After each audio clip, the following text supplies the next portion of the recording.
Hello YouTuber family, કેમ છો? સૌને ગુડ મોર્નિંગ, જય શ્રી કૃષ્ણ. કાલે સ્ટ્રોબેરી લાવ્યો તો તેમાં મેં કીધું જ્યુસ બનાવી દે. બનાવ્યો પણ શાનો? સ્ટ્રોબેરી અને બીટનો. સ્ટ્રોબેરી અને બીટ. કાળી નાખું કે ડાયરેક્ટ? કાલે કારેલા ન લાવ્યો હે. ગાળ્યા વગર આવે. હા, આને પીવાનું જ છે. અમારે ટેડી બિયર ને પીવાનું હોય. જોઈએ કેટલું પીવે છે. પીશ તું? અને અત્યારે વળી મહાકુંભમાં ફૂલ ટ્રાફિક જામ થઈ ગયો છે. પાછો ટ્રાફિક જામ થયો છે. એક કેમ ખબર છે? ઘણા બધા યુટ્યુબર અને ઇન્સ્ટાગ્રામ પર વિડીયો બનાવતા એટલે બધાએ કીધું જોખો બધું ખાલી ખમ થઈ ગયું, દેખો બધું ખાલી ખમ થઈ ગયું. એટલે મમ્મી જેવા બેઠા હોય એટલે કે ચલો ચલો, એટલે બધા ગયા અને ફૂલ ટ્રાફિક જામ કરી નાખ્યું છે. બરાબર. એટલે બધાનું કેવું એવું છે કે લગભગ 15 તારીખ પછી તમે જશો તો 15 તારીખ પછી મને વિશાલ મોકલવાનો. હા. જરી કે નહીં ભાઈ, જરી કે નહીં, કાંઈ કશું આપણે જવું નથી. આપણે શાંતિથી ઘરે રહ્યો. હે, ગંગા જળ આવશે એ થોડું બાથરૂમમાં નાખજો અને નહીં લેજો. એટલે ગંગા જળ મતલબ ગંગા નાયા બરાબર છે. શું કેવું ઋતુ? પાછું જ નથી. હે જો એનું માટે સ્પેશિયલી સ્ટ્રોબેરી નાખી દીધી. અમે આ સ્ટ્રોબેરી ખાધી ને એવી ખાટી ખાટી લાગે ને, મજા ના આવી સ્ટ્રોબેરીમાં. જય શ્રી કૃષ્ણ સૌને, મારા સવારના રસોડામાં આપનું સ્વાગત છે. આજે બનાવીશું કોબીન બટાકા, લીલું લસણ, લીલા મરચાં, મરચાંનો મસાલો અને ટમાટર.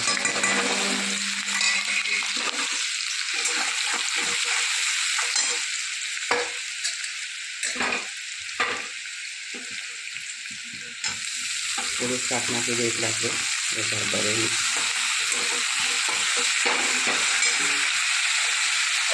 સાથે સાથે મસાલા કરી દઈએ.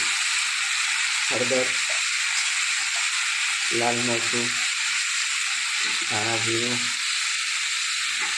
તેલ, ગરમ મસાલો,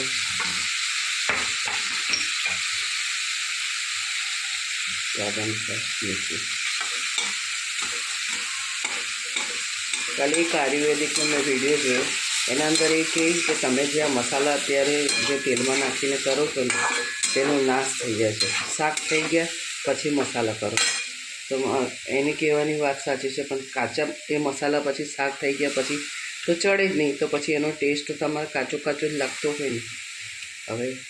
હવે એની વાત સાચી કે આપણે જે કરીએ છીએ એ સાચું છે. કોમેન્ટમાં ચોક્કસથી કહેજો. એ લીંબુ પણ પહેલાં નહીં નાખવાનું, લીંબુ પણ દાળ થઈ ગયા પછી નાખવાનું. એ ડૉક્ટર છે અને આયુર્વેદિક છે એટલે આપણને સમજાવે છે.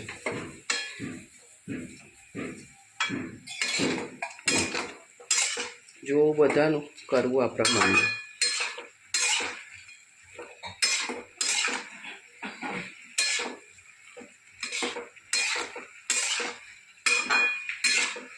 અમુક વાતો આપણને ના જાણતા હોય તો આપણે સારી એવી જાણવા મળતી હોય છે, અને અમુક વાતો નરી ફેક જ હોય છે. આ મસાલા તો પહેલેથી ઘરડા લોકો પણ આ રીતે કરતા આવે ને આપણે કરીએ છીએ.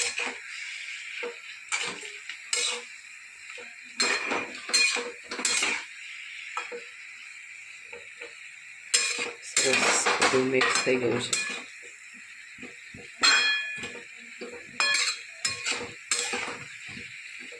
કાલે અમે માતાજીએ જઈને ખૂબ મજા આવી. તમે પણ તમારા ઘરે તમારા કુળદેવીનું કર્યું હશે નિવેદ, જે આપણા મૂળ જેને કુળદેવી હશે ને. ચલો, કોબી પોતાનું પાણી છોડશે, આપણે થોડું પાણી નાખીએ એટલે કોબી અને બટાકા સરસ ચડી જાય. લાસ્ટમાં આપણે ધાણા નાખીશું. કોમેન્ટમાં ચોક્કસ કહેજો અમારી સાથે. જય શ્રી કૃષ્ણ સૌને, મારા સાંજના રસોડામાં આપનું સ્વાગત છે. આજે દૂધીના મુઠિયા ખાવાનું મન થયું હતું તો આપણે દૂધીના મુઠિયા બનાવીશું. અને વિશાલને ભાવેશના મુઠિયા નહીં ભાવતા એમના માટે શાક રોટલી. એટલે આવું અમારા ઘરે પણ આવું અલગ અલગ બનતું હોય છે.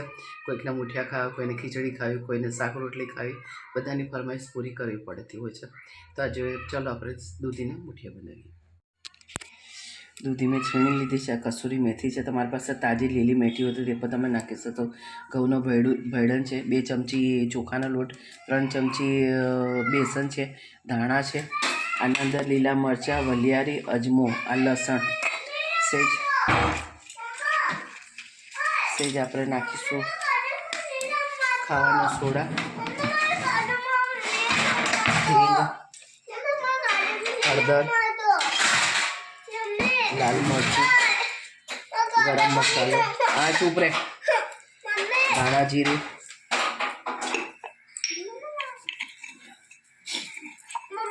સ્વાદ અનુસાર મીઠું, લીંબુ નાખ્યું છે તો એમાં 2 ચમચી આપણે ખાંડ નાખીશું. સર 2 પરી જેવું અંદર તેલ નાખીશું. સરસ બધું મિક્સ કરી અને આપણે વારી લઈએ એના મૂઠિયા.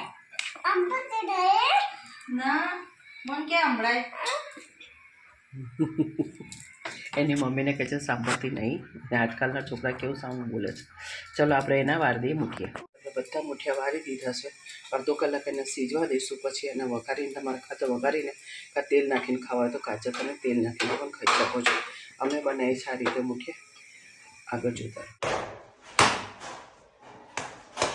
આ દરવાજો કેમ રાખી દીધો છે?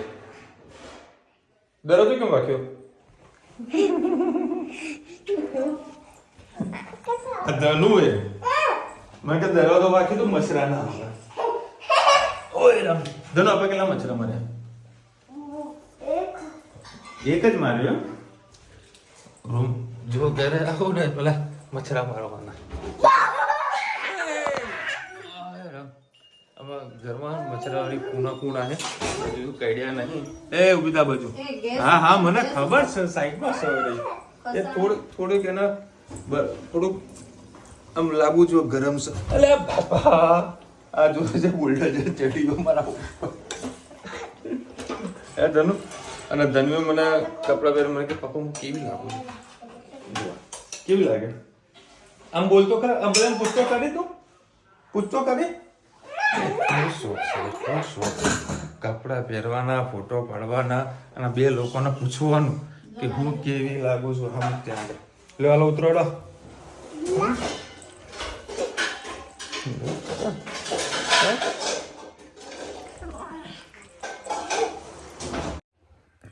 અત્યારે પ્રયાગરાજના ન્યૂઝ બધા સરસ મજાના આવી રહ્યા છે. કાલે બધું ટ્રાફિક જામ બતાવતું હતું, આજે થોડુંક ખાલી બતાવી રહ્યું છે.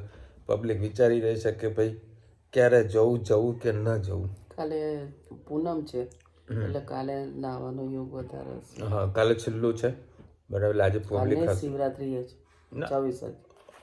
જે નાવાનું જે મહત્વ હતું ને એ આ છેલ્લું છે. પછી મહત્વ રહેશે કુંભનું મહત્વ રહેશે બરાબર. બાકી જે કાલનું એ મેન મહત્વ છે. કાલે ઓલમોસ્ટ બધું સમજો ને કાલે બધું ખાલી થઈ જ જશે. અત્યારે બધા રેલવેમાં લોકો તોડફોડ ને બધું કરી રહ્યા છે. ફર્સ્ટ ક્લાસની એસી કઢાવેલી હોય, કન્ફર્મ ટિકિટ હોય, બધા બહાર ઊભા હોય અને જે વગર ટિકિટના છે એ એસી ક્લાસની અંદર બેઠા હોય અને બધા બેહીને પછી દરવાજો બંધ કરી નાખે.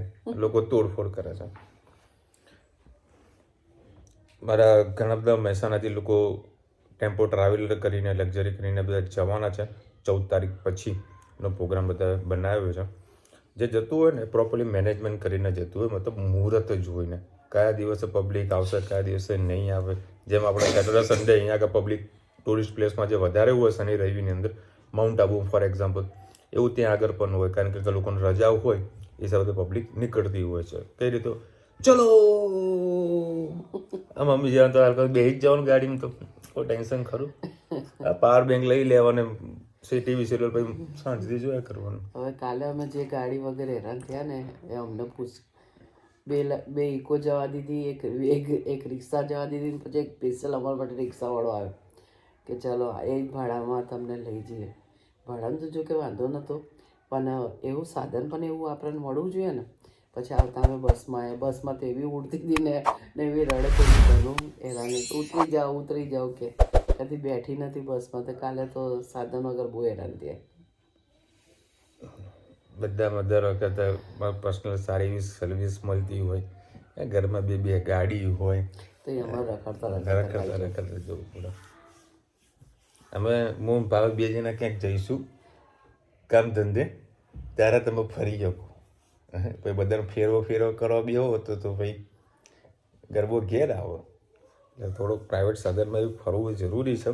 ધનવી અત્યાર સુધી પ્રાઇવેટ સાધનમાં નથી બેઠી, એટલે કોઈ દાડા બેસે બી ખરી ને તો એ રડવાનું ચાલુ કરી નાખે. અગાસીમાં જાય ને તો ટ્રેનો જોયે ને તો બાપરામાં બેસીશું, પણ જ્યારે બેસવાનો વારો આવે તો નહીં ના બેસે.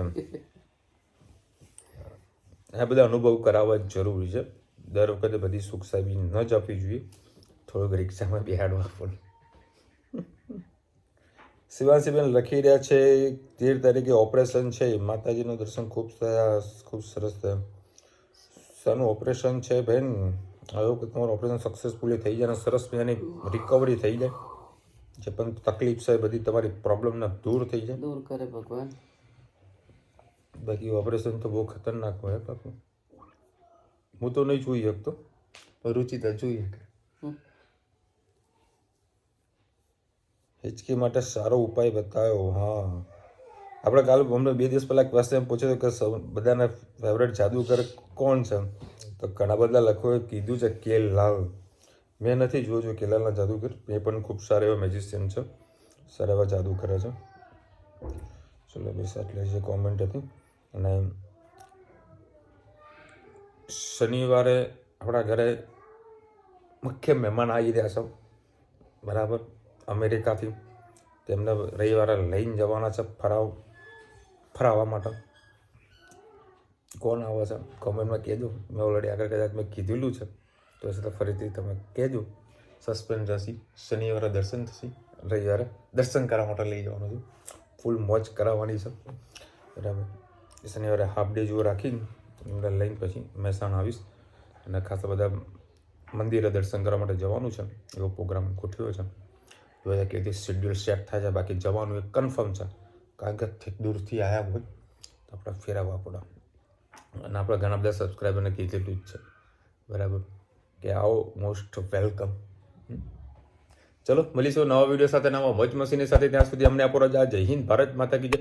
અને વિડીયો ગમે તો ફટાફટ લાઈક કરો, શેર કરો, સબસ્ક્રાઈબ કરવાનું ભૂલતા નહીં. રાધે રાધે. રાધે રાધે.